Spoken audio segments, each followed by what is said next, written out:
Him and you will never be the same.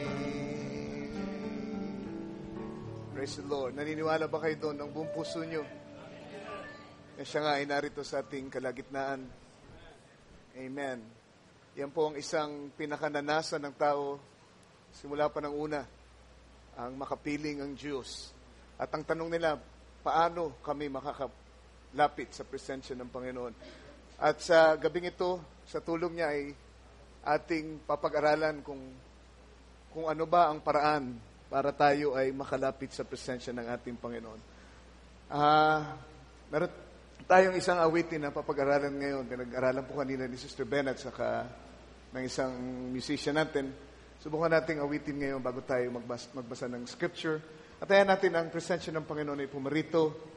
Amen. Tayo pumasok sa mode ng worship. Amen. At ituloy natin sa pakikinig ng salita ng Diyos. Praise the Lord. God bless. Welcome natin si Sister Maricel. Amen. Salamat sa pag-ingat ng Diyos sa kanyang pamilya ay narito sa ating piling ngayong gabi. Amen. Isang napakagandang awitin.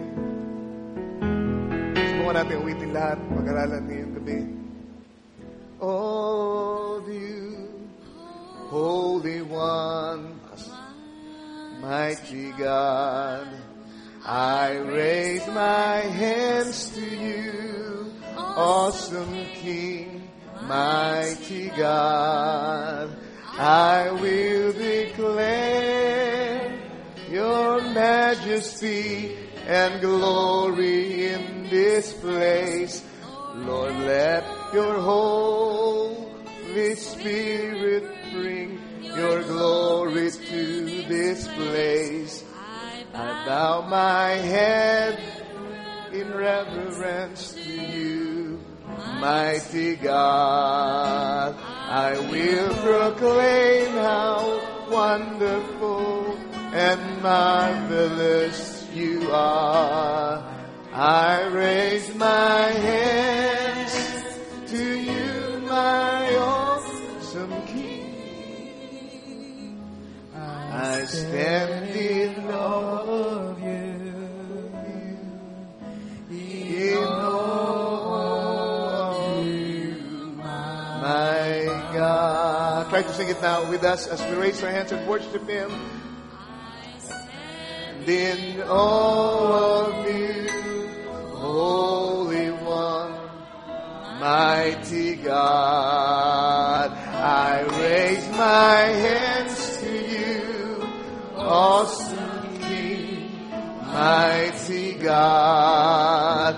I will declare your majesty and glory in this place. Lord, let your Holy Spirit bring your glory to this place. I bow my head in reverence to you, mighty God. I will proclaim how wonderful and marvelous you are. I raise my hands to you, my awesome King. I stand in awe of you, in awe of you, my God. One last time now as we worship Him. In awe of you, mighty God, I raise my hands to you, awesome King, mighty God. I will declare your majesty and glory in this place. Lord, let your Holy Spirit bring your glory to this place. I bow my head in reverence to you, mighty God. I will proclaim proclaim how wonderful and marvelous you are. I raise my hands to you, my awesome King, standing on you in all of you, my God. I stand in all of you, my God. I stand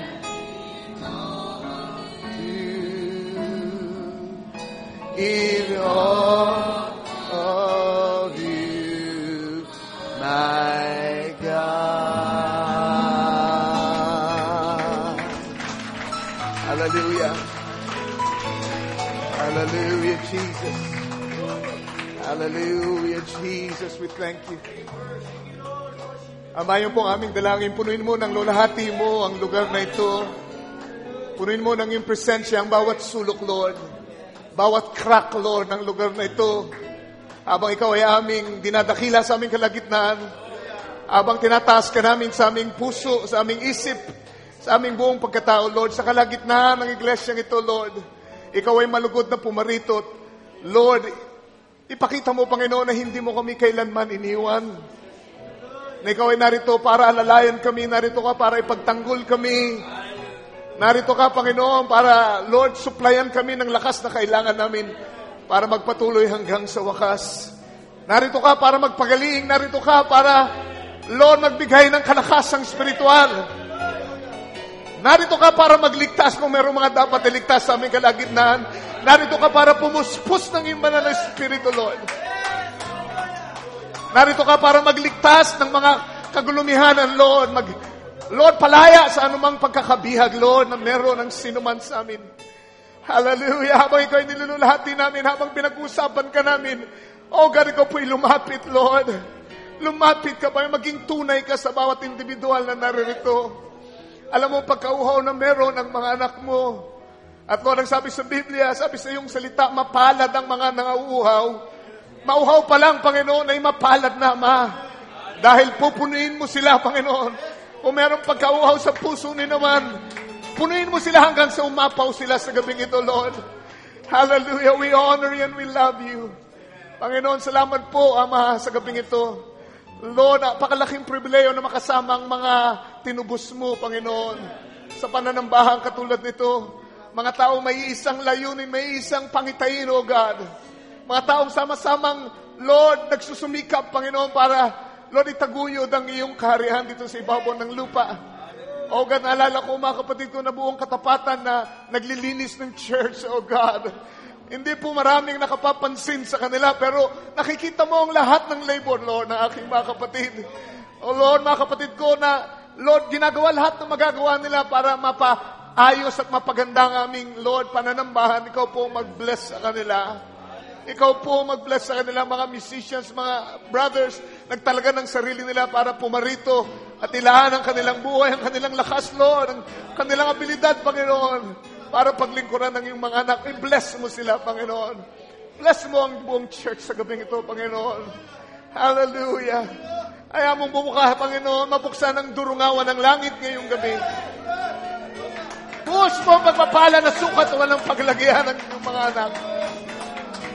We love you, Jesus. We love you, Lord. Oh, God. Sama mo po ang iyong lingkod minsan pa sa aking pagtunghay, Lord, ng iyong salita. Pagsisigap na sila'y, Lord, pakainin ng iyong salita ngayong gabi para sa iyong kapurihan. In Jesus Christ's name we pray.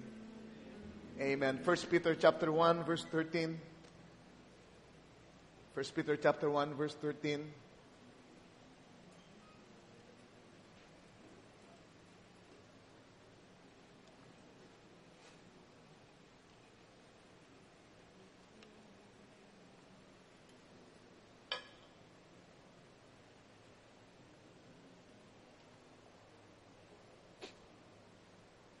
Sabi dito, wherefore ay katulad din ng therefore.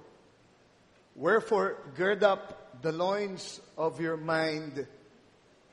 Be sober and hope to the end for the grace that is to be brought unto you at the revelation of Jesus Christ. I want to read that again.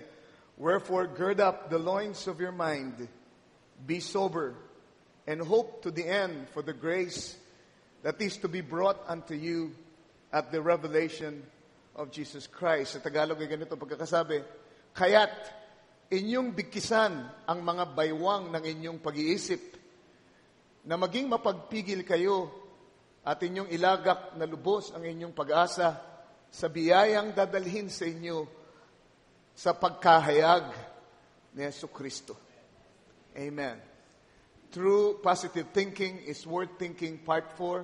At ang subtitle ngayon ng ating pag-aaral ay ang Gird Up the Loins of Your Mind. Gird up the loins of your mind. Ang Diyos na magpala sa kanyang mga salita, maaaring tayo magsiupo.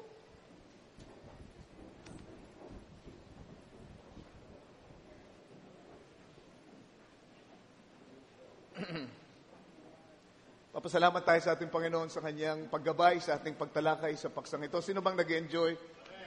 Amen. Sa ating serye. Amen. Pang-apat na bahagi na ito.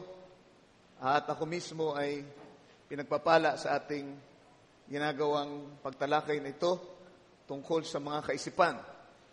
At dito sa 1 Peter chapter 1, may bilin si Pedro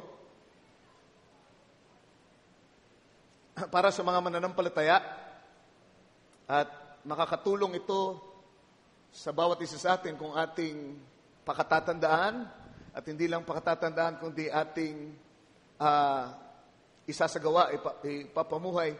Lalo pa tayo ay paparating na doon sa sinasabi niya ditong biyaya na dadalhin ng kanyang kapahayagan. Peter is talking about the revelation of Jesus Christ. Ang iba't ibang theologians ay may iba't ibang pakahulugan dito sa mga katagang ito. Ang iba ay nag-iisip na ito ay nung maihayag si Kristo sa iyo, nung ikaw ay maligtas at tanggapin mo siya bilang personal savior. Ang iba naman ay tumitingin dito sa mga katagang ito bilang pagdating ng ating Panginoon sa rapture. Pagpapakita niya para kunin ang kanyang iglesia. Pero ayon sa mensahe, the revelation of Jesus Christ is not the rapture.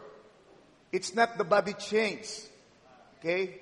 And it's not your time of salvation na tinanggap niyo siya bilang tagapagligtas. The revelation of Jesus Christ is the appearing of Jesus Christ. At yung appearing at yung coming, ang sabi ng ating propeta, ay dalawang magkaibang bagay. Diba? He is coming in a corporal body, pero bago dumating yun, He will be appearing. He will be appearing. At yun yung yun yung sinasabi dito ni Peter na revelation. Doon sa kanyang appearing, actually yung kanyang appearing ay pagpapahayag ng kanyang sarili. At kailan ba nahayag si Kristo ng lubusan? Sa huling panahon ito, sa pamamagitan ng mensahe sa huling panahon, sa ministry ng ating propeta, William Marion Branham. Sana naintindihan nyo? So tayo ay nabubuhay sa revelation of Jesus Christ. Nung mabuksan ng mga tatak, yun ang panahon na si Kristo ay napahayag sa atin ng lubusan. Kaya nga, yung sinasabing biyayang darating, dadalhin ng revelation of Jesus Christ, ay narito ngayon sa atin. Narito ngayon sa ating kalagitnaan. Tayo ang nasumpungan ng dakilang biyayang ito. At tayo ang pinatutungkulan ng habilin ni Pedro na dapat nating bigkisan ang baywang ng ating pag-iisip. At tayo ay maging mahinahon. Diba? Be sober, mapagpigil. Amen. At tayo ay umasa ng lubusan sa biyayang parating. Alright, kung babasahin natin ang 1 Peter chapter 1, maintindihan nyo kung ng lubos kung ibig sabihin ni Pedro, dahil yung salitang wherefore or therefore, o sa Tagalog, ay may tatranslate natin yan ng wasto sa pamamagitan ng salitang sa makatuwid. Sa makatuwid. Pag sinabi mong sa makatuwid, meron kang mga unang sinabi na iyong pinagtibay bilang argumento at ngayon ay dumating ka sa isang konklusyon. sa makatuwid. Ganito, ganyan. Dahil dito sa aking mga unang sinabi. Kaya para maintindihan natin ang gusto ko, anong ibig sabihin ni San Pedro dito sa kanyang sinabi dito sa 1 Peter chapter 1 verse 13, magandang tingnan natin yung mga unang sinabi niya mula sa verse 1 pababa. Amen. Bakit ba sinabi niyang sa makatuwid? Diba? Tingnan natin please sa scripture.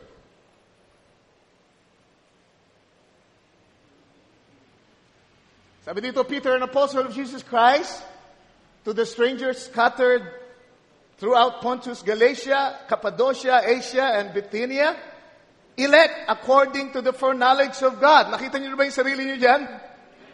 Amen? Marahil sabihin niyo kasi, wala ako sa Bithynia, wala ako sa mga lugar na yun na binanggit sa verse 1. Pero kayo ba ay hinirang, pinili ng Diyos?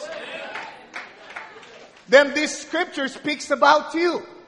Amen. Elect according to foreknowledge, to the foreknowledge of God, the Father, through sanctification. Nandiyan na ba kayo? Sino ba dito ang sinanctify ng ating Panginoon? We are elected. That's why we were sanctified. Amen. Pag pinili ka, titiyakin ni Lord na ikaw ay isa-sanctify niya dito sa ibabaw ng lupa dahil walang hindi banal na papasok sa langit. So you are elected by His foreknowledge and you're sanctified of the Spirit unto the obedience and sprinkling of the blood of Jesus Christ. Grace unto you and peace be multiplied. Verse 3, Blessed be the God and Father of our Lord Jesus Christ, which according to His abundant mercy hath begotten us again. Alam mo ibig sabihin ng begotten again? Born us again. Begotten means born.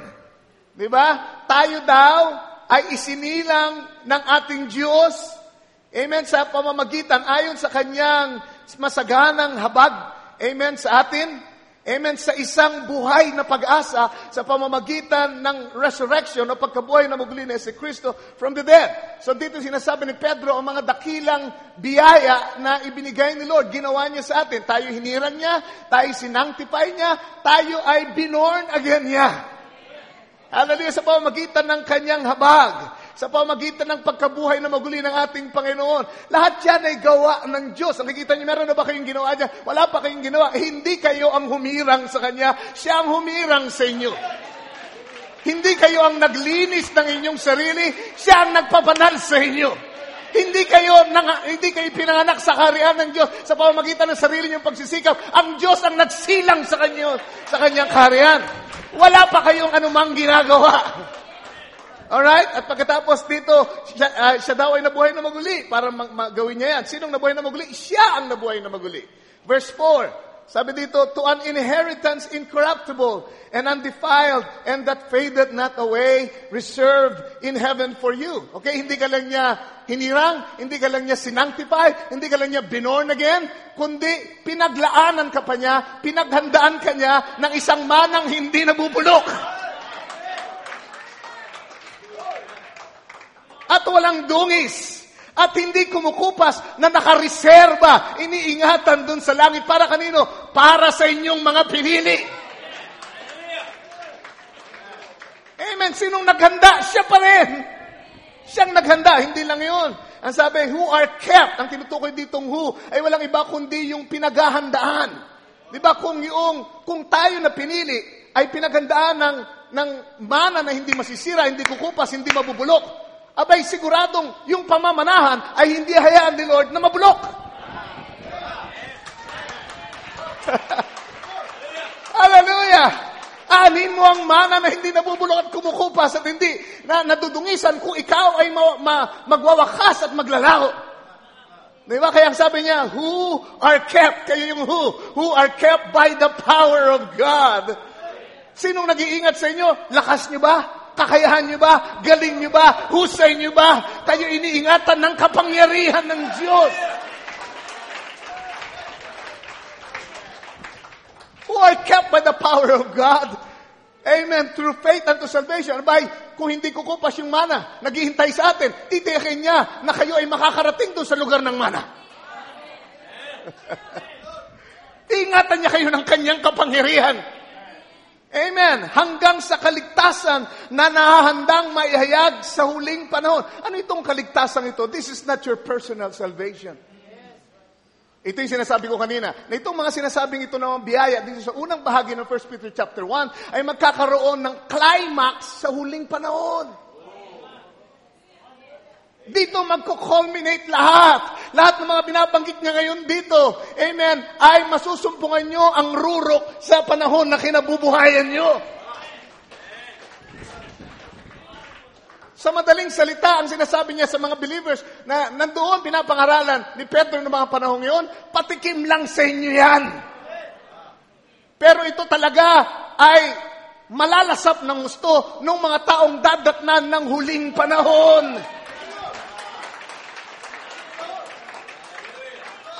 Hallelujah! May mga taong lubos. Sila ang lubos na makakaunawa kung ano ibig sabihin ng election.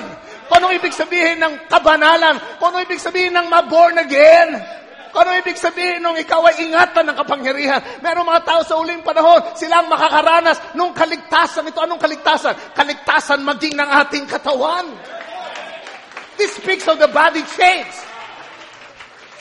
Dahil lahat ng iba pang tao, think of it now, kahit yung mga dakilang tao ng pananampalataya noong nakaraang panahon ay hindi naligtas sa kamatayan. Lahat sila ay namatay. Maliban doon sa ilang, amen, ni Rapture, Elijah, diba? Enoch. Pero ang sinasabi itong salvation, that is to be revealed in the last time, it speaks of, amen, that time, kung kailan ang mga anak ng Diyos sa sumasampalataya ay hindi na dadanas ng kamatayan. Sila'y maliligtas sa kamatayan. They will cheat death. At yun ang sinasabing salvation that is ready to be revealed in the last time. Amen. It's ready to be revealed. But my question is, are you ready? Are you ready? Anytime now. Anytime now. That is ready to be revealed. Hallelujah. May mga taong hindi na dadaan sa kamatayan. And it's ready to be revealed in the last time. At sabi niya dito, wherein you greatly rejoice.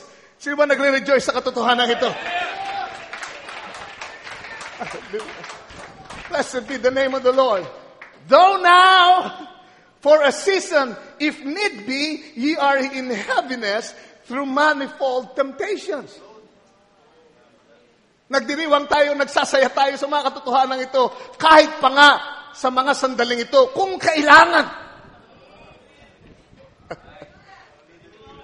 At pagka pinahintulutan ni Lord, kailangan yun.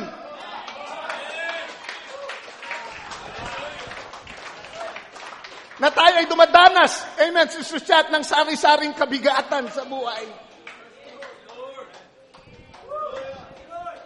Kung kailangan, ay hayaan ni Lord na magpasan kayo ng mga, amen, ng mga kabigatan, kabiguan, amen, masasakit na karanasan maging sa inyong mga kapatid. If it need be. Bakit? Hallelujah. Dahil sabi sa verse 7, that the trial of your faith, being much more precious than of gold that perisheth. Ano yung sinasabi niyo dito? Isipin niyo ito. Ang ginanda ko sa inyong mana ay hindi tulad sa ginto na lumilipas at nagwawagas at pumapanaw. Pero ang sabi niya, ang pananampalataya niyo pag sinubukan.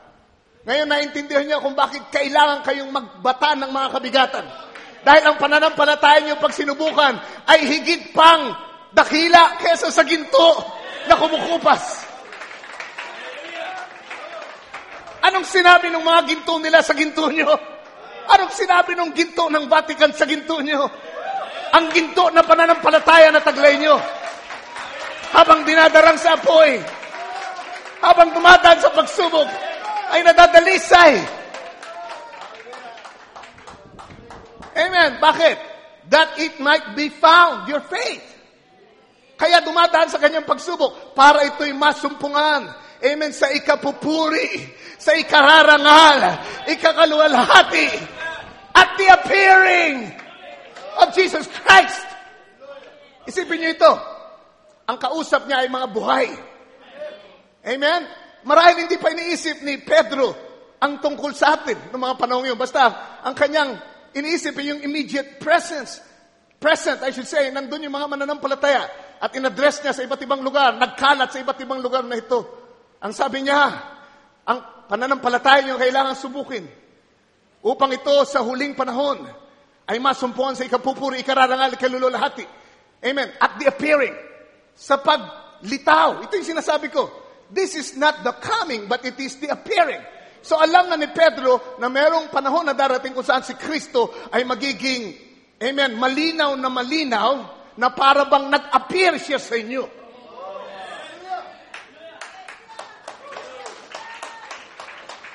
Remember now, iba yung appearing sa coming. Kayong mga believers ng message, dapat alam na alam niyo ito. We are now in the appearing. Amen. Napatungo na sa literal corporal coming of the Lord. But right now, tayo ay nakatingin, amen, ng mukhaan sa Kanya. Sa pamamagitan ng ipinahayag na salita. Siya ay nagpapakita ng malinaw sa pamamagitan ng revelation of the Word. Praise the Lord. So, ano ang tinutukoy ni Pedro? Anong panahon? Itong panahon na kinaroroonan niyo.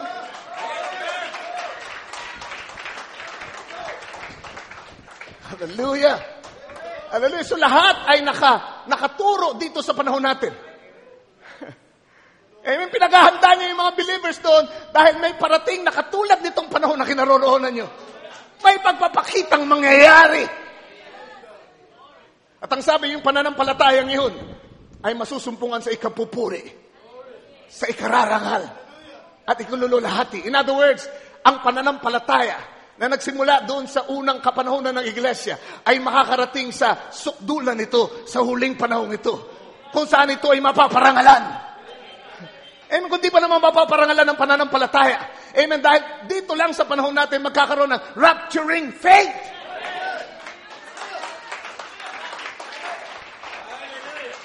Amen. Hindi lang ito salvation faith, hindi lang ito divine healing faith. Amen. Hindi lang ito pananampalataya para maka-overcome sa mga konting pagsubok, but this is rapturing perfect faith.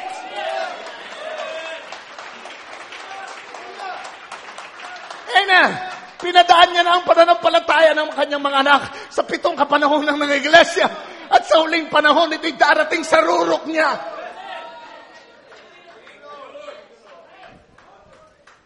It will be glorified. It will be praised. It will be honored at the appearing of Jesus Christ. Verse 8. Whom having not seen, yet he loved. In whom though now you see him not, yet believing, you rejoice with joy unspeakable and full of glory. Kasi ganitong klase ng pananampalataya, na bagamat din natin siya nakikita, ay kaya na nating magdiwang.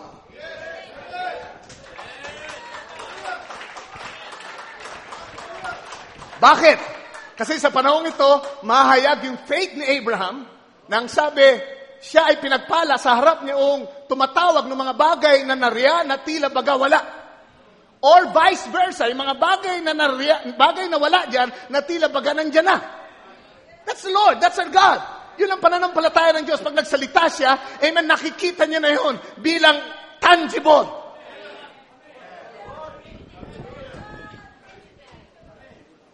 Kaya dahil sa ganitong klase ng pananampalataya, bagamat hindi natin siya nakikita ng ating literal na mata, amen, tayo ay nagdiriwang na dahil parang yakap-yakap na natin siya.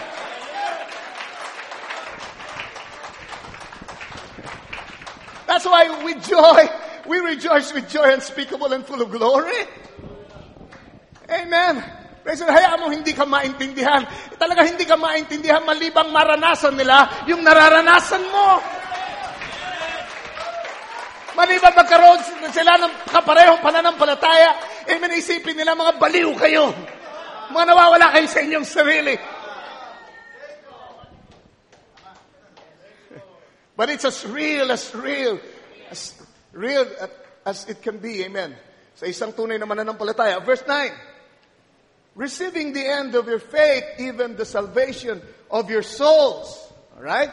So they had salvation of their souls. Yung kanilang pananampalataya sa hindi nakitang si Kristo. Amen. Ay nagdulot ng kaligtasan sa kanilang kaluluwa. Verse 10. Of which salvation the prophets have inquired and searched diligently. who prophesied of the grace that should come unto you. Ang mga propeta noong araw, hindi nila alam kung nung kaligtasan itong pinagsasasabi ko. Naintindihan niyo ba? Sabi ni Pedro. Si Elijah, si Moses, you name it, si Nahum, si Daniel, si Ezekiel. Amen? Isa-isay mo mga propeta, yung mga dakilang tao, hindi nila naiintindihan ito. Marahil meron silang ideya tungkol dito. Inaabangan nila yung lubos na kapahayagan nito, pero hindi pinahintulot na makita nila. Amen. I can say as far as, amen, maging ang mga hangin nag-aabang, amen, sa katuparan ng kaligtasan ito.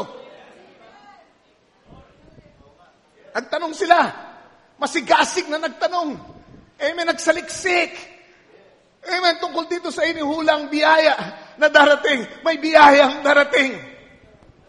Verse 11. Searching what or what manner of time the Spirit of Christ which was in them did signify when it testified beforehand the sufferings of Christ and the glory that should follow. So, meron ditong propesya. Meron sinasabi si Pedro palaging, susunod, parating, biyayang darating, sa huling panahon, sa pagpapakitang darating. Hallelujah. Gumawa na siya ng kanyang mga gawa. Ang Diyos, ito ang tunay na Kristyanismo. Tingnan nyo. Ang tunay na Kristyanismo ay ang paggawa muna ng Diyos at pagkatapos ay pagbibigay natin ng pagtitiwala dun sa kanyang ginawa. Alright? Hindi yung tayo muna ang gumawa at sinikap natin siyang lugurin and then tayo ay binayaan. No. Kundi kumilos ang Diyos muna at naging mabiyaya sa atin, wala tayo sa kinaroroonan natin.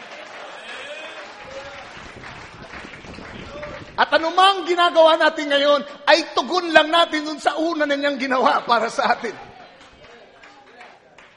Alright.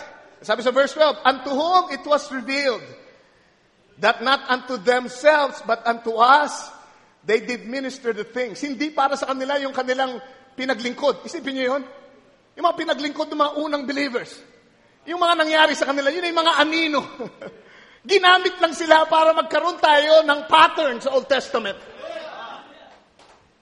Yung mga pinagagawa nila ay hindi para sa kanila. Naglingkod sila.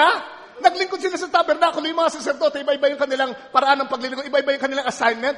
Para bang meron silang iba't ibang departments. Pero yung mga ginagawa nila ngayon, hindi yun para sa kanila. Yun ay patungkol sa atin.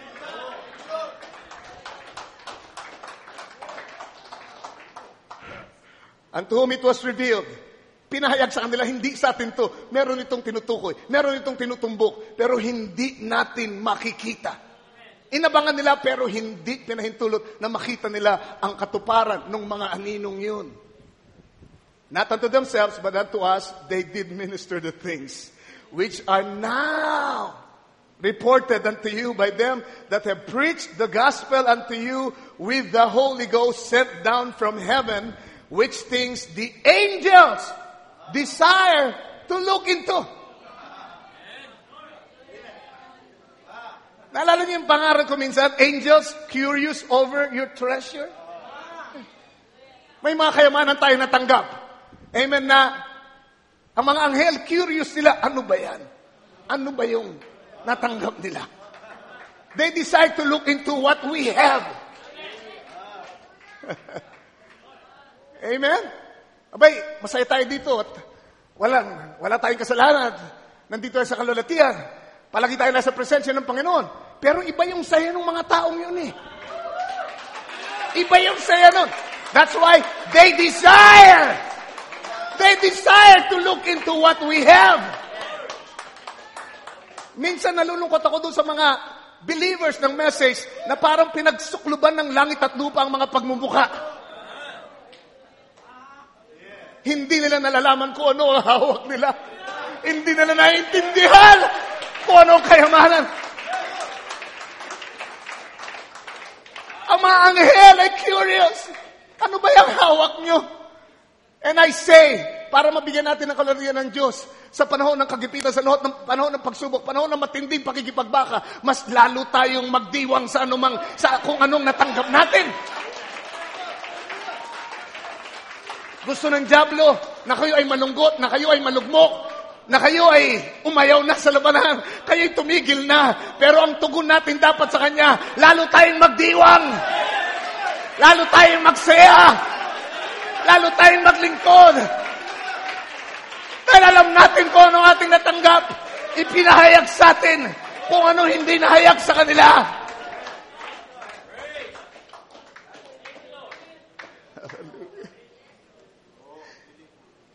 And so, sa kaduluduluhan, ang sabi ni Pedro, therefore, sa makatuwid, pagkatapos sabihin lahat ng yan, pagkatapos sabihin lahat ng mga biyaya yan, sa makatuwid, anong kailangan niyong gawin? Ngayon, meron na tayong gagawin.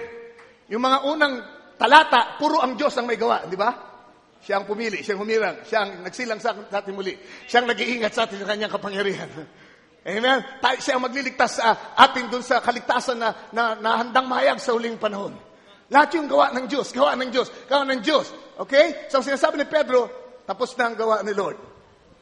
Sa makatuwid, meron na kayong gagawin ngayon. Sa makatuwid, meron na kayong gagawin ngayon. Wherefore, ito ang gagawin nyo. Geared up the loins of your mind. Naintindihan niyo kung bakit ito ang nilagay ni Diyos ng Lord sa aking puso para ipangaral. Gawing series sa uling panahon ito. Hindi kaya nandito na tayo sa dulo. Kung kailan dapat itong utos na ito ay matupad. Na ating bigkisan ang baywang ng ating pag-iisip. Bakit kaya? Bakit kaya? Kasi lahat ng mga sinabi niyo sa mga unang talata ay sisikaping palabuin ng kaaway sa inyong pag-iisip. At kayo ay siksikan ng mga kaisipan, amen, na magka-crowd out sa mga katotohanan nabanggit doon sa unang 12 talata. Kaya ang sabi niya, ang payo ko sa inyo, ang katotohanan niyang sinabi ko sa unang 12 talata ay hindi na magbabago. Pero ang puwersa niyan, ang kapangyarihan niyan, ang pakinabang niyan, ay base sa kung paano niyo aalagaan sa inyong pag-iisip.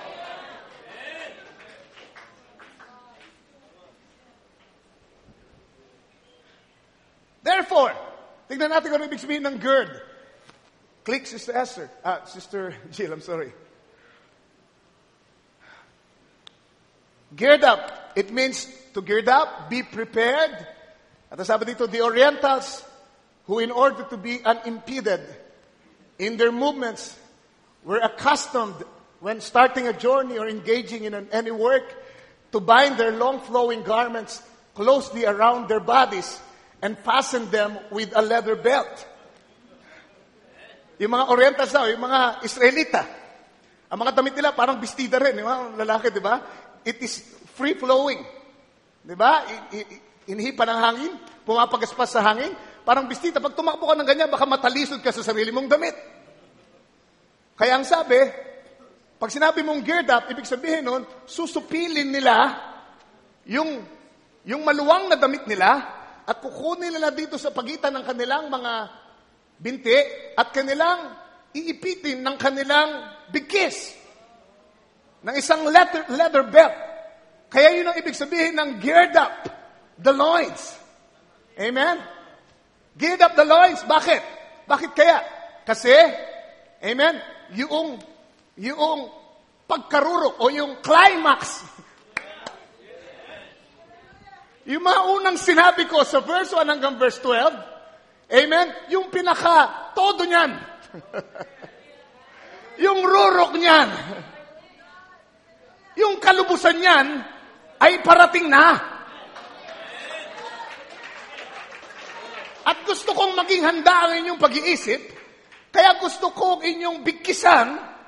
At ito ay sinabi niya sa isang allegory, isang paglalarawan para maintindihan niyo ng gusto. Amen? Na kailangan kung ikaw ay tatakbo, kung ikaw ay nasa isang karera, abay hindi pwedeng yung damit mo ay ganon. Kailangan ito ay bigkisin mo. Supilin mo. Kailangan yung mga pumapagaspas na bahagi ay supilin mo. para hindi ka mahadlangan sa iyong pagtakbo at yung damit mo ay magmistulang damit pang takbo. Amen. Kung magtatrabaho daw sila, ayaw nilang merong papagaspas na bahagi ng kanilang damit. Sinusupil nilang lahat. Sinisinop nila para sila makakilos ng mabilis. Yun ang ibig sabihin nun. At hindi nahadlangan. In other words, dumating tayo sa panahon na hindi tayo dapat pumayag na merong humadlang sa atin. Dumating tayo sa panahon kung saan ay hindi pwedeng maging maluwang tayo sa ating pag-iisip. Na lahat ng klase ng kaisipan ay ating i-entertain. At ang ating mga pag-iisip ay pakakalatin natin sa lahat ng mga bagay ng sanglibutan na walang kabuluhan, sabi ni Brother Branham, at naging maluwang tayo para tayong damit na maluwang. Ang ating pag-iisip parang damit maluwang na inihipan parot parito ng sari-saring hanging kaisipan na hindi mula sa Diyos. Ang sabi niya, dahil sa mga biyayang ito, at sa paparating pang climax ng mga biyayang ito, gusto kong supilin niyo ang inyong pag-iisip.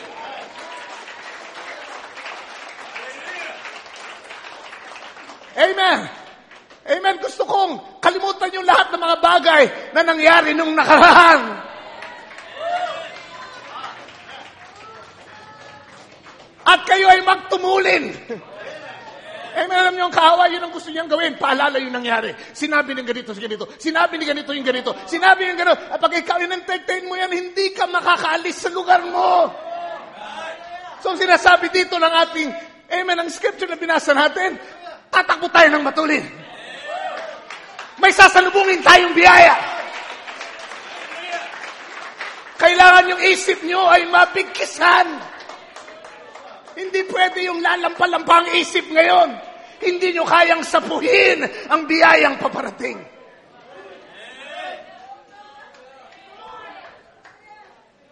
Hallelujah. Praise be to God.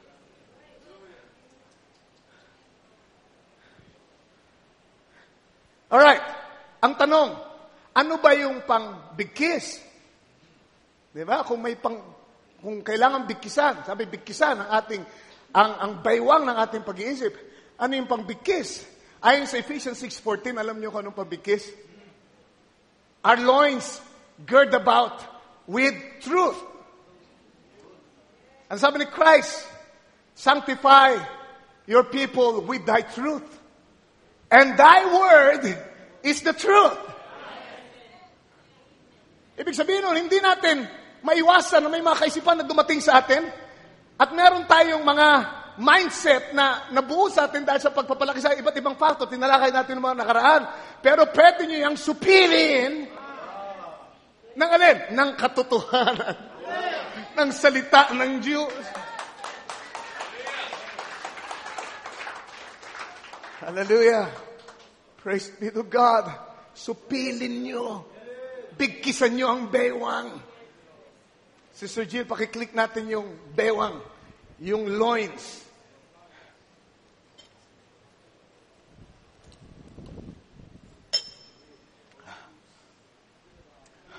Loins ay galing sa salitang ospus, na ibig sabihin ay the hip. Actually, hindi baywang eh. Balakang. Right? So, mali translation dun sa Tagalog. Siguro yun lang unang naisip ng translator. Yun ay balakang, to gird about the loins. Pero meron mas malayong nakahulugan yan. Ang sabi dito, a loin. The two loins. Sana mature na kayo. The two loins where the Hebrews thought the generative power or semen resided. Yung salitang loins sa New Testament, sa tuwing bibigkasin at sasambitin, isa lang yung pinanggalitang salita. Ospus. Amen? Ito rin yung salitang ginamit nung sabihin na si Levi, nung siya ay nasa loins pa ni Abraham, nung siya ay binhi pa lang ni Abraham, nung siya ay semen pa lang, naintindihan nyo? Yung loins pala doon, tayo mga, hindi ko na sasabihin yung Tagalog translation, pero ito yung loins, plural, not just one, but loins, ito raw yung generative power ng isang lalaki. Doon na-stuck yung semen. Ito yung daan ng buhay. So itinutulad ni Pablo o ni Pedro ang ating kaisipan doon sa loins. Kaisipan natin ay may loins kung saan merong generative power. Merong kapangyarihang magsilang, magluwal ng buhay. Naintindihan niyo ba? Ganon kakapangyarihan ng ating isip na diyan dumadaan ang buhay. May kapangyarihan itong magsalita, mag-express ng sarili niya, just like the loins of a man. Pag nilabas na yung semen mula from the loins, anong magiging bunga? Buhay. Anak. Praise the Lord. Kaya dapat ingatan kasi yan ay daan ng buhay. And Satan can also use that para i-generate yung sarili niyang kaisipan. Naintindihan niyo yun? Kaya nga ang bilin, bikisan niyo. Make sure na kayo lang ang gagamit niyan. Make sure na yan ay magamit lamang para mag-generate ng buhay ng Diyos na galing sa inyong kaluluwa.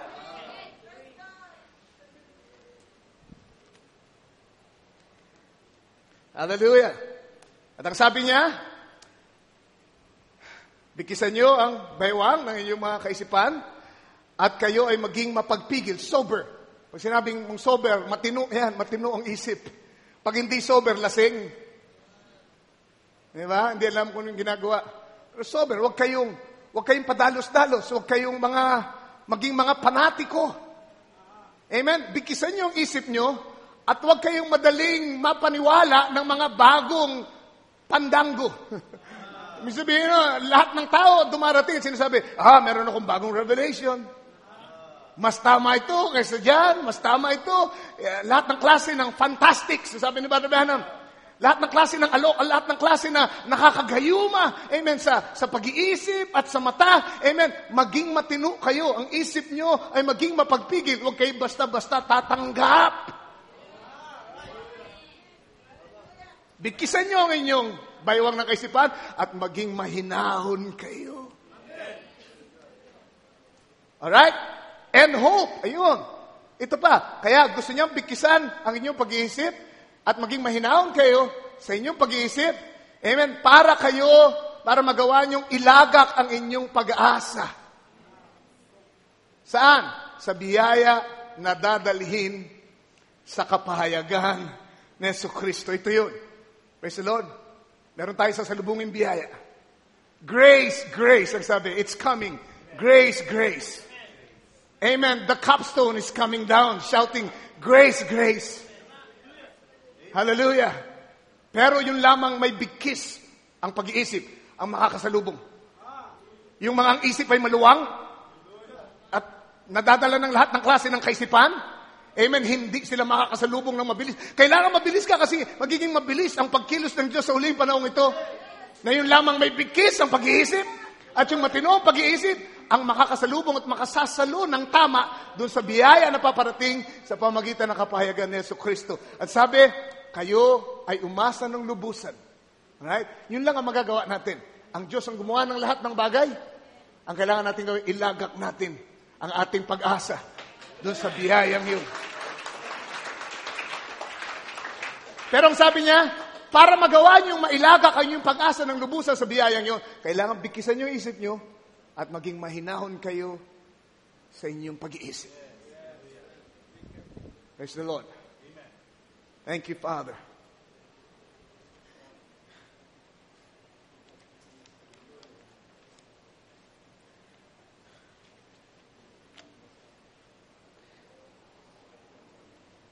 Basahin ko lang isang quote and then we're going to close. Katapos ay tutuloy na lang natin marahil. Sabi niya dito sa message na, is your life worthy of the gospel? And did you know you are a little creator yourself? And did you know you are a little creator yourself? Did you know that? Certainly. You've seen people that you just love to be around. You don't know why, Just that loving type of person. Haven't you seen that? Just as kind as you look like, you like to be around them. Alright, sa unang bahagi, ang sabi niya, hindi niyo ba alam na kayo ay munting mga manlilikha? Remember now, ang kaibahan natin sa hayop, meron tayong kakayahan na mag-isip. Katulad ng Diyos. We have logos thinking in the beginning, right? Nasa pamamagitan ng pag-iisip natin, nakaka-create tayo. Nakakalikha tayo. Di ba kaya ang tao, may improvement yung kanyang mga ginagawa, di ba? Nag-evolve yan eh. Natututo ang tao. Why? It's creation. Creation. Sabi nga ni Brother Branham, yung mga ibon, hindi po sila nagbabago ng kanilang bahay na ginagawa. Nakita na ba kayo ng mga bahay ng ibon na ginawa nilang air condition na ngayon? At meron na bang mga condominium ngayon ang mga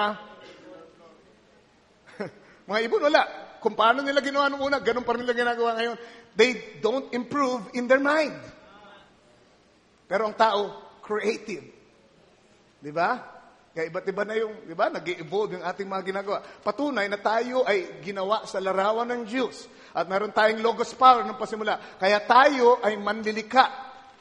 At kahit pa tayo ay nahulog na sa kasalanan, sa kaanyo natin ito na nahulog na sa kasalanan, you're still a creator. Yun ang gusto kong iiwan sa inyong kaisipan. Kayo ay nakalilika pa rin sa pamamagitan ng inyong pag-iisip. Kaya nga, generative power eh. Di ba?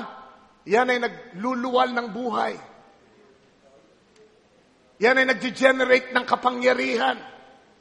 Hallelujah. Sa buhay nyo, isip nyo. Kaya lang, ngayon at nahulog tayo sa kasalanan, ang ating kinikreate ay maaring mabuti o masama. Samantalang nung una, bago mahulog sa kasalanan si Adan, ang kanya kinikreate ay puros mabuti lamang. Why? Because it's logos thinking. Logos thinking. Unawa niyo ako, nasusunod niyo ako. Supilin niyo yung isip niyo ngayon. Baka meron na dyan naliligaw ng pag-iisip. Amen? Pero ngayon at nahulog tayo, bagamat nahulog na tayo, pero meron pa rin tayong kakayanang mag-create sa pamagitan ng ating pag-iisip. At tinuloy niya dito sa atmosphere. Ang sabi niya, may mga tao tayong kilala na gustong-gusto natin makasama. Di ba? Palagi gusto natin katabi natin sila. Gusto natin kausap natin sila. Di ba? Bakit kaya? You like to be around them, ang sabi niya. They create that atmosphere by the life they live. The way they talk. Naintindihan niyo ba? They create that atmosphere by the way they live, the way they talk, their conversation. Then you've seen those that every time you shun them. Sabi niya, dalawang klase lang yan eh. May mga tao na gusto mong kasama, meron mga taong iniiwasan mo, anino pa lang gusto mo nang tumakbo. You shun them. All the time, they want to talk about something evil. Bakit kaya? Bakit gusto mo makasama yung ibang mga tao? Dahil palagi silang nag-create ng magandang atmosphere. Palagi ang sinasabi nila tungkol sa kabutihan ni Lord. Nagpapatotoo palagi, may awitin, masaya, may patotoo. Can you say amen? Alam niyo, papuri sa Panginoon. Hindi reklamo ng reklamo. Amen? Pasalamat ng pasalamat. Awit ng awit. At hindi naninira sa iba. Amen. Masayang kasama. Gusto mong kasama. Kahit natutulog ka na lang, sana kasama ko itong brother na ito. Sana kahit sa akin pagtulog, nakangiti ako dahil nandiyan siya sa aking tabi. Pero meron ng mga tao, alam mo na pagka dumating, walang mabuting sasabihin. At ang sabi, nilalayuan mo na, iniiwasan mo na. Dahil every time na dumating sila, they always speak evil against somebody. Ang sabi rito. Talk about somebody and say, oh my, there they come. They're going to criticize somebody. He's in here now. He's going to talk about this man. And they're going to tell dirty jokes. Or something about women. Or something like that. You just hate to get around them. See? They create. You see? Kahit pa makasalanan, Kahit pa taong nahulog sa kasalanan, may abilidad mag-create ng atmosphere. Bakit? Sa pag-iisip na kanilang binibigkas at sa kanilang pag-uugali. Lahat yan ang galing dito sa isip. Ano mang ugali nyo ngayon, nagsimula dito sa pag-iisip. Ano mang madalas nyo sinasabi ngayon, nagsimula sa pag-iisip. Ano man ang gawin nyo ngayon, dito yan nagsimula. Amen? So lahat ng ano ka ngayon ay creation lamang ng iyong pag-iisip. Kung paano ka magbihis, kung paano ka makipag-usap, kung paano ka magtrato sa iyong kapwa, yan ay creation ng loins. Hallelujah. And then ang sabi niya dito, they create seemingly pretty nice people, but they create that atmosphere. And the things that you think on, kala nyo na itatago nyo yung inyong pinag-iisip. Wala naman nakakita ng aking pag-iisip. Ako lang nakakita nito. Pero sabi ni Brother Branham, the things that you think of, pinag-iisipan nyo pa lang, ay nag-create na ng atmosphere.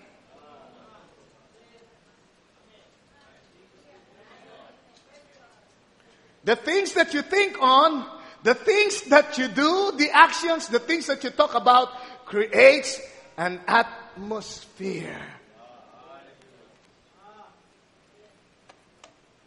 Hallelujah. Anong madalas niyong iniisip? Di ba?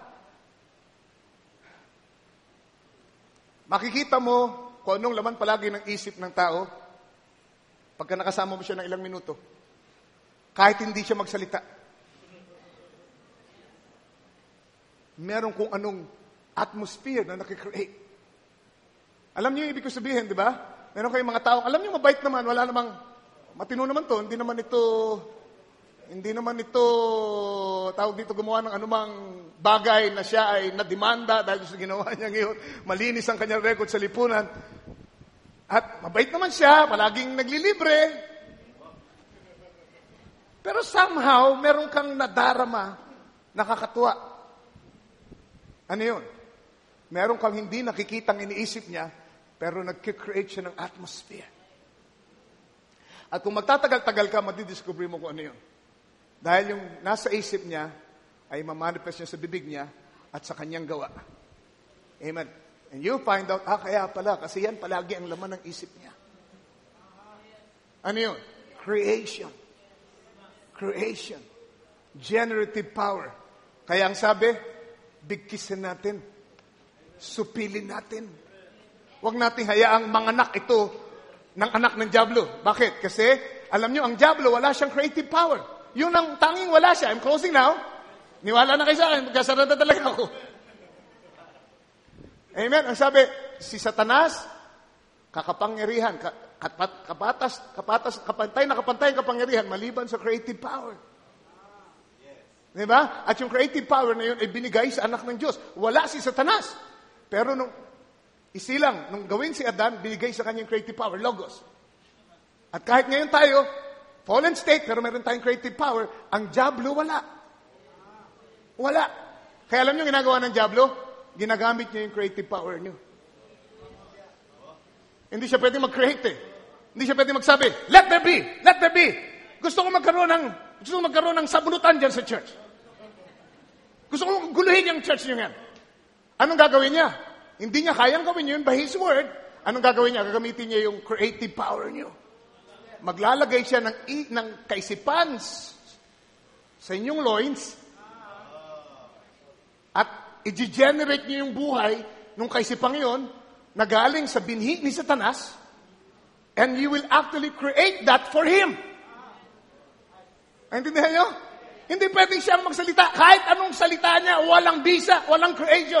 Pero pag kayo na ang nagsalita, magkakaroon ng atmosphere.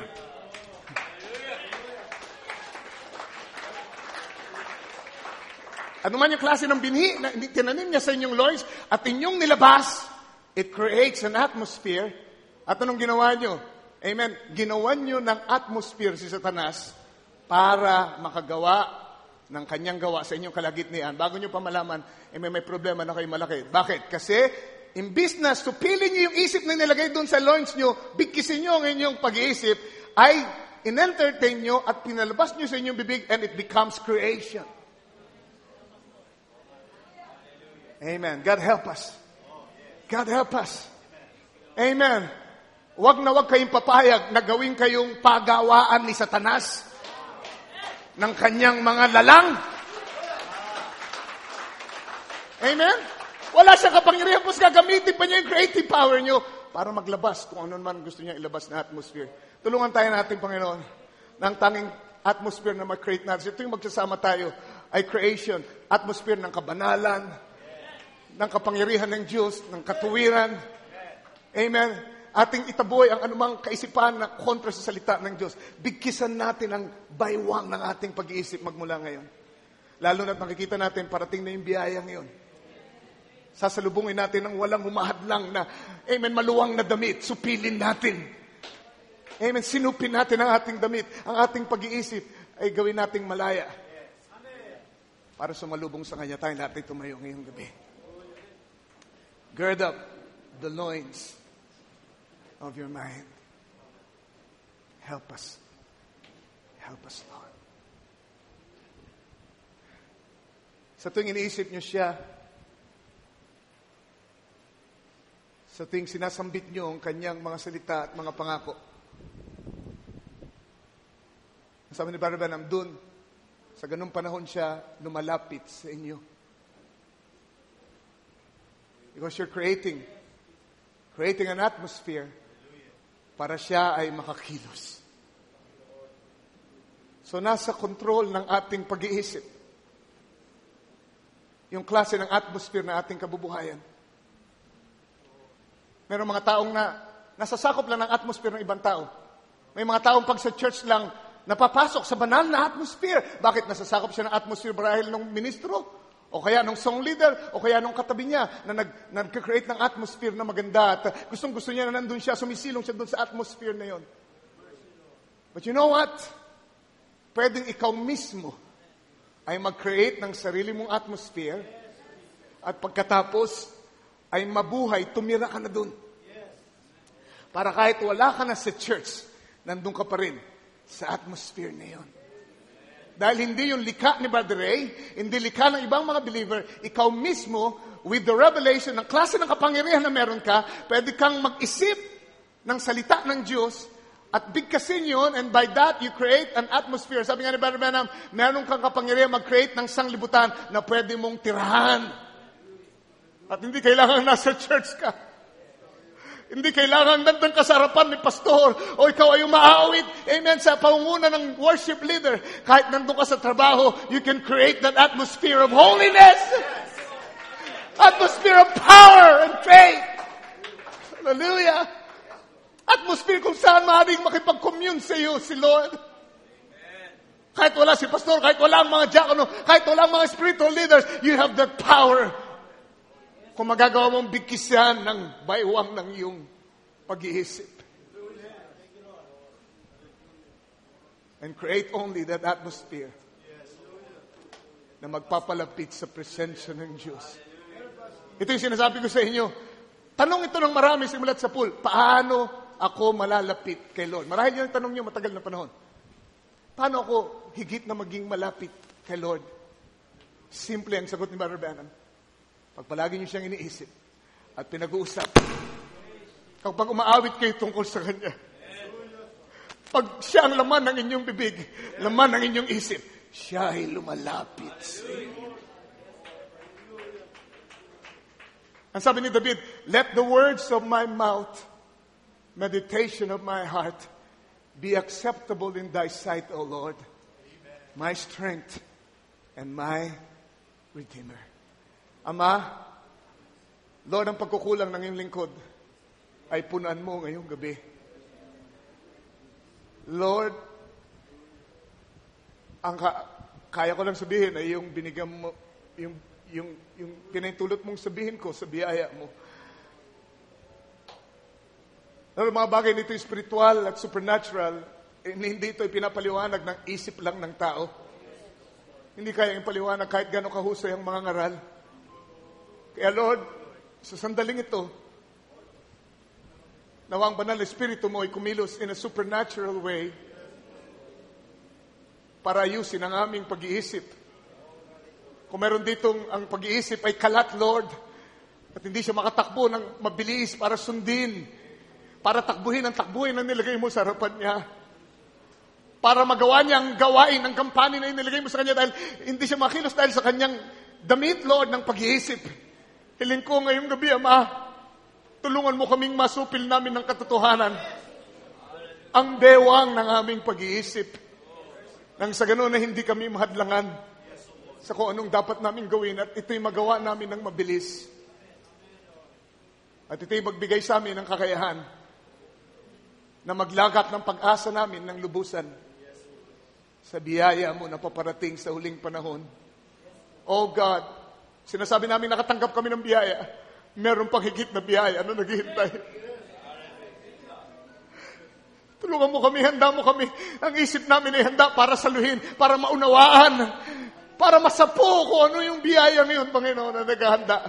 Dahil ano man yun, Panginoon, I believe that's the rapturing grace that we're all waiting for, Lord. At lahat ng makakasapo nun, yun lamang ang sasama sa rapture. Yun lamang merong binigkisan na baywang ng pag-iisip. Yun lamang ang pwedeng makasapo at makapagtiwala ng lubusan sa biyayang paparating. Panginoon, habang hinihintay namin yun, makikipagbaka kami, may mga pagsubok, may mga kahirapan kaming kinakaharap. Even now, sa aming prayer meeting, Lord, napakaraming requests, kailingan, mga daing, Lord, sa iyo. Ngunit ngayon pa lang, nagpapasalamat din kami. Kaya alam namin na hawak mo ang lahat ng bagay. Lalapit kami ng Lord, may bigkis ang aming pag-iisip. Hindi kami nagdududa, Lord. Hindi kami nag-entertain ng anumang question sa aming pag-iisip. Sa aming paglapit at pagangkin ng iyong pangako. Sinusupil namin lahat ng tanong, pag-aalinlangan. Sinusupil namin ng salita mo, Lord, ang aming pag-iisip. Walang dahilan para kami mag-question sa iyo. Nagtitiwala kami ng lubusan sa iyo ngayong gabi. Sa pangalan ng Panginoong Jesus. Sa ilang sandali, dulog natin, bigkasin natin ating mga kahilingan sa Kanya. Abang ating mga musicians, patuloy na tumutugtog, sweetly now. Tayo nasa sa espiritu ng pagsamba, atmosphere ng pananampalataya, dumulog tayo sa Kanya. Hallelujah, hallelujah, hallelujah. Jesus, Jesus.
Hallelujah.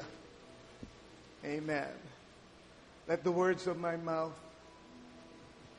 the meditation of my heart be acceptable unto you, O Lord. That's our prayer tonight, Lord. Awitin natin. Amen. More to be desired are they than gold, than much fine gold. Amen. Kung gusto nyo tignan ng scripture nyo, Psalms 19. Awitin natin bago tayo magtapos. Hallelujah.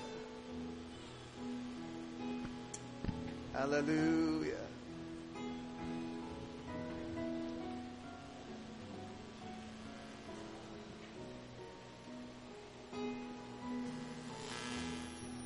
Bisa natin sa let the words of my mouth, meditation of my hand.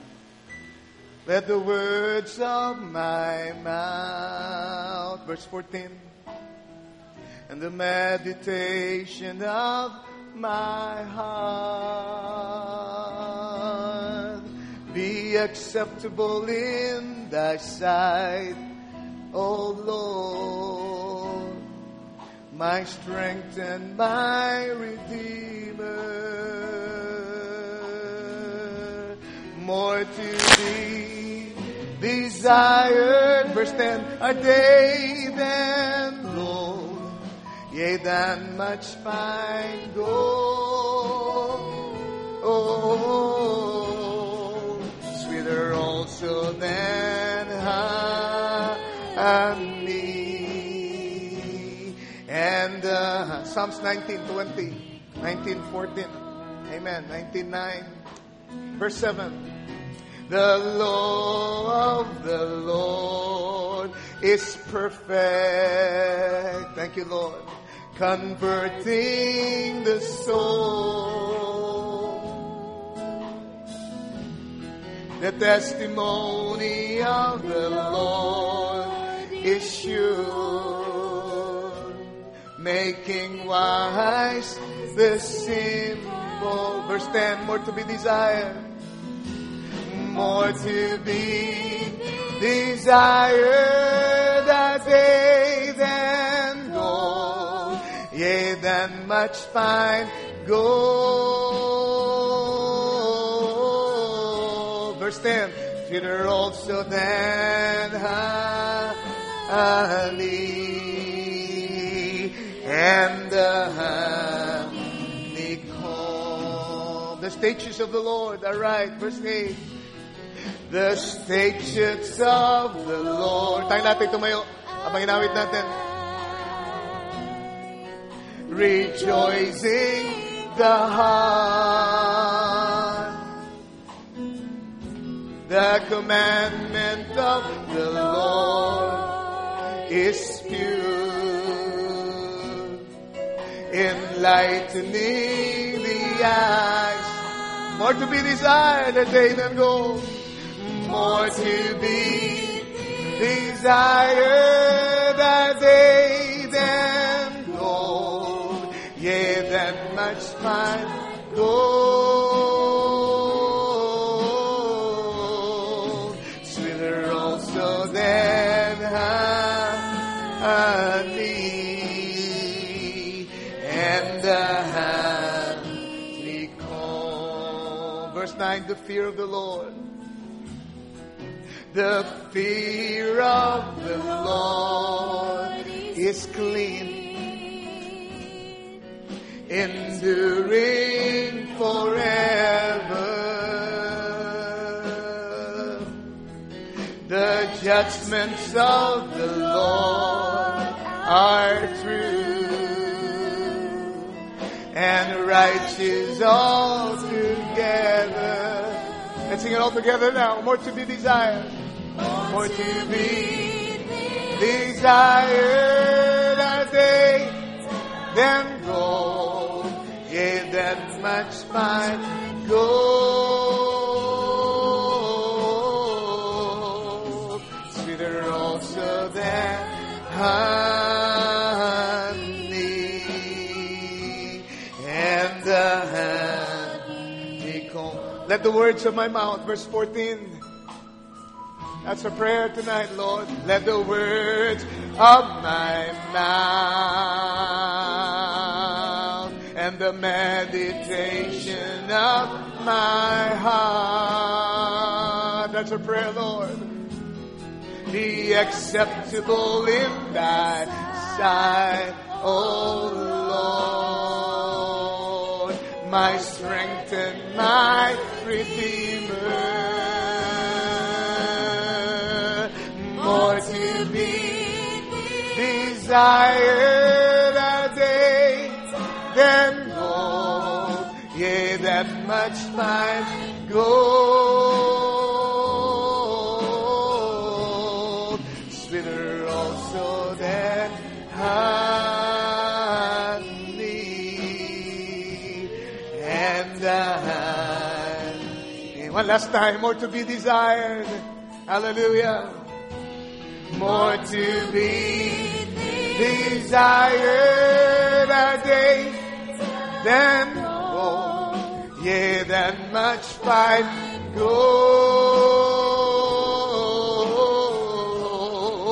sweeter also than honey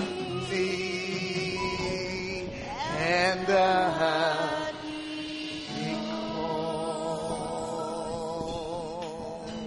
hallelujah. Hallelujah, Jesus. Let's just praise Him. Oh, yes. So true, Lord. Oh, God. Thank you for your presence. Hallelujah. Hallelujah. Thank you, Jesus. Thank you, Jesus. Hallelujah. Hallelujah. Oh, God. We breathe life, Lord, tonight. Hallelujah. Hallelujah. Thank you, Jesus. Thank you, Jesus. We honor you. We praise you. We love you, Father. Keep our minds now. Keep our minds, Lord, in your presence. Para pwede mo, please, unahan mo kami sa panalangin bilang pagtatapos na ating gawain. Hallelujah.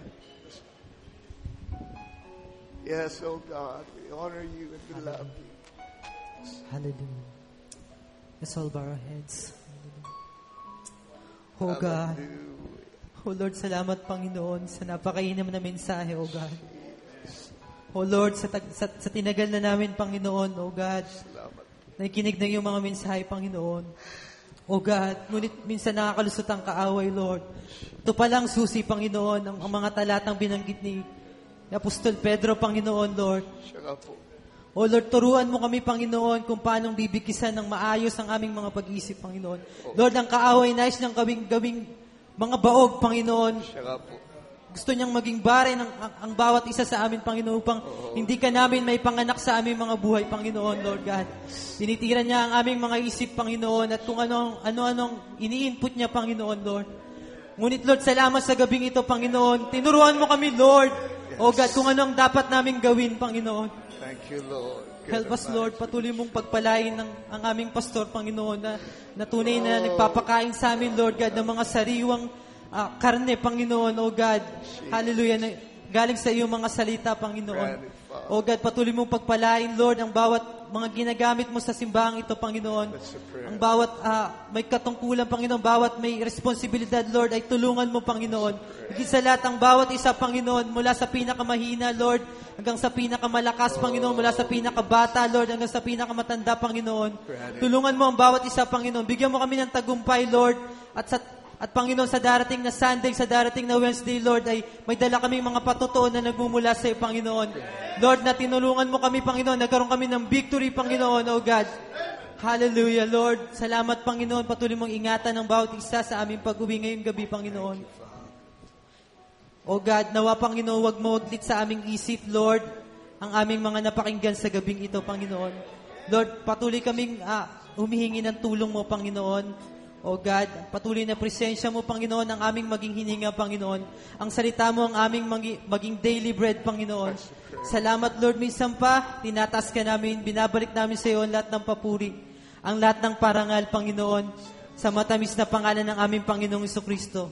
Amen and amen. Hallelujah.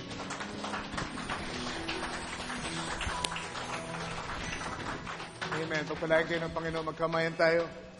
Let the words of my mouth